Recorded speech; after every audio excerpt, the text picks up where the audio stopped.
Roda Livre, apoio cultural. Bom voyage é voar de azul. O céu é azul.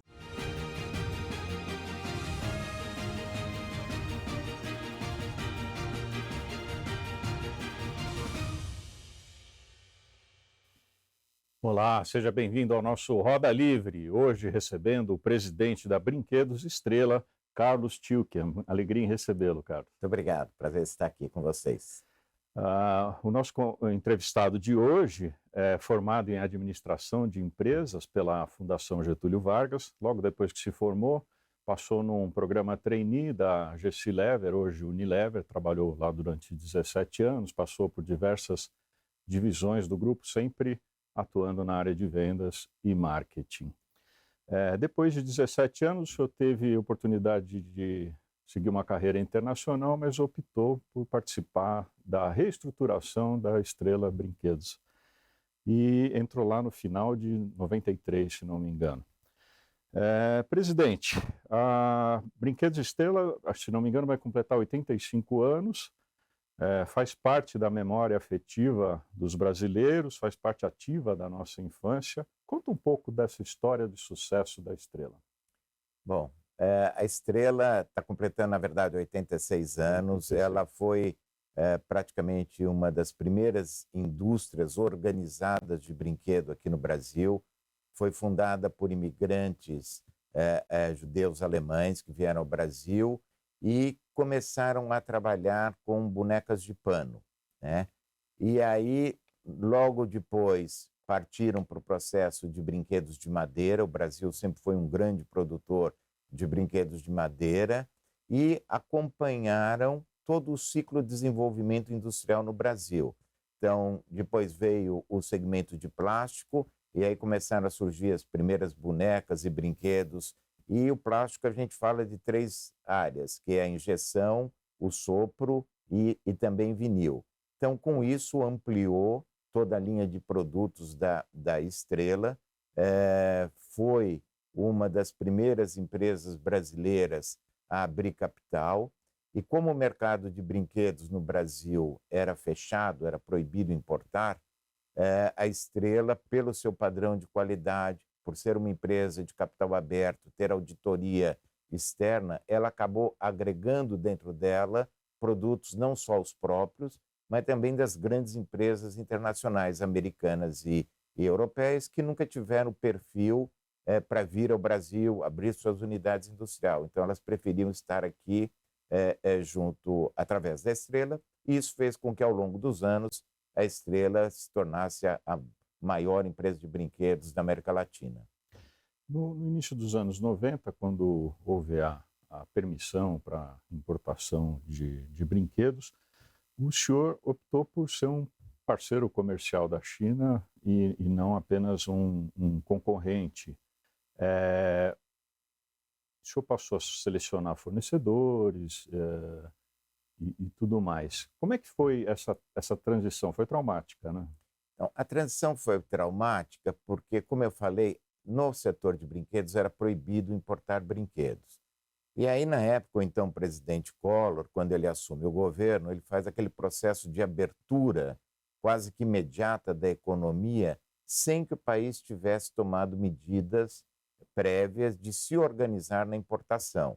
Pior do que isso foi o momento em que o câmbio estava, a moeda brasileira, muito valorizada frente ao dólar americano. Então, houve aquela enxurrada de importação, no caso de brinquedos, sem nenhum controle sobre qualidade, não tinha, na época, nenhum controle através do Inmetro. O Inmetro sempre controlou a qualidade e segurança dos brinquedos produzidos no Brasil, mas não tinha estrutura para fazer o mesmo nos portos, através dessa quantidade brutal. Então, houve um grande desarranjo no setor de brinquedos, muitas fábricas fecharam, e, na verdade, nós tivemos que nos reestruturar, reorganizar. Nessa época eu ainda nem estava na Estrela, estou falando de 90, 91. A Estrela, que sempre foi uma empresa altamente verticalizada, ela chegou até 15 mil funcionários diretos, ela começou um processo de se adaptar ao novo modelo, ficar uma empresa mais leve, e isso, ter um mínimo de competitividade com a China. Ao final deste processo de reestruturação, onde a companhia saiu de 15 mil empregos para 5 mil, você pode imaginar o custo brutal de indenização, todas as pessoas foram indenizadas na época, mas isso trouxe um grande problema, não só para a Estrela, como para as outras empresas de brinquedo. Então, a partir do fim desse processo de remanejamento, é que eu fui convidado para ir para a Estrela, aí já para ajudá-los no processo de fazer com que a empresa fosse muito mais comercial do que industrial. E aí sim, nós passarmos a olhar a China não como um risco estratégico, mas como uma vantagem competitiva também, sem nunca abrir mão da produção nacional, que sempre foi um DNA da companhia, mas também usar o produto importado para ampliar o mix e ser mais competitivo. O senhor tem ideia de o percentual que a produção de brinquedos da China representa no mundo hoje? A China hoje representa mais de 70%. Representava, vamos falar, antes da Covid, a China chegou a representar 75%, 80% da produção mundial de brinquedos. E um ponto importante para ressaltar é que o Brasil é um dos poucos países do mundo que tem um parque industrial de brinquedos altamente competitivo e criativo. É um dos poucos, né? Perde em competitividade por problemas macroeconômicos que a sociedade já está cansada de ouvir.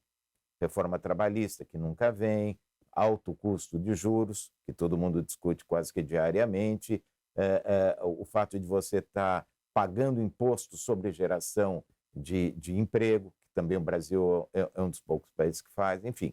Então, o que aconteceu? O advento do Covid mostrou que praticamente o mundo estava altamente dependente da indústria chinesa. E nós vimos uma série de produtos faltarem, por falta de capacidade e tal.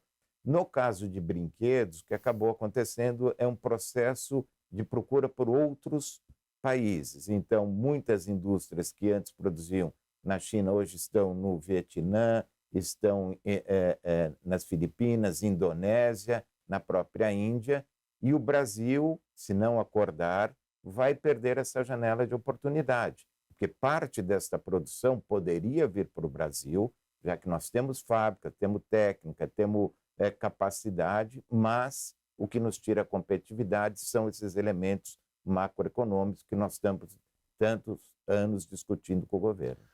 O industrial, o empresário que produz na China, ele exporta sem pagar nenhum imposto, é isso? Isso. Ele na verdade, ele paga como se fosse um imposto de renda só sobre o lucro oferido na exportação.